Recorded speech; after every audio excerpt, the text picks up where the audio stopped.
நெல்லை ராணி அண்ணா அரசு மகளிர் கல்லூரியில் வகுப்பறை முழுவதும் இரத்த துளிகளும் இரத்த கரைகளும் இருந்தது பரபரப்பை ஏற்படுத்தியிருக்கிறது.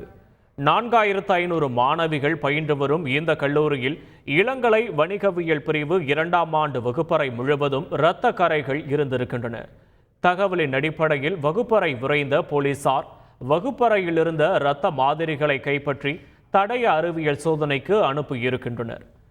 இரத்த கரைகள் மனிதர்களுடையதா அல்லது விலங்குகளுடையதா என சந்தேகம் கொண்டிருக்கும் போலீசார் சிசிடிவி காட்சிகளை கைப்பற்றி தீவிர விசாரணை நடத்தி வருகின்றனர்.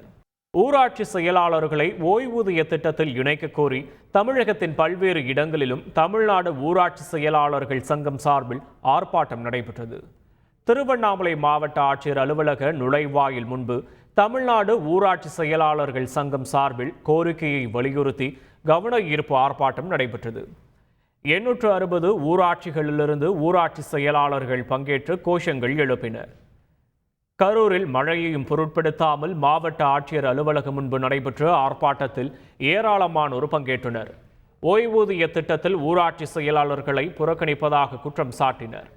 தருமபுரி மாவட்ட ஆட்சியர் அலுவலகம் அருகில் கோரிக்கையை வலியுறுத்தி கவன ஈர்ப்பு ஆர்ப்பாட்டம் நடைபெற்றது. இதில் 50க்கும் மேற்பட்ட ஊராட்சி செயலாளர்கள் கலந்து கொண்டு கண்டன முழக்கங்களை எழுப்பினர்.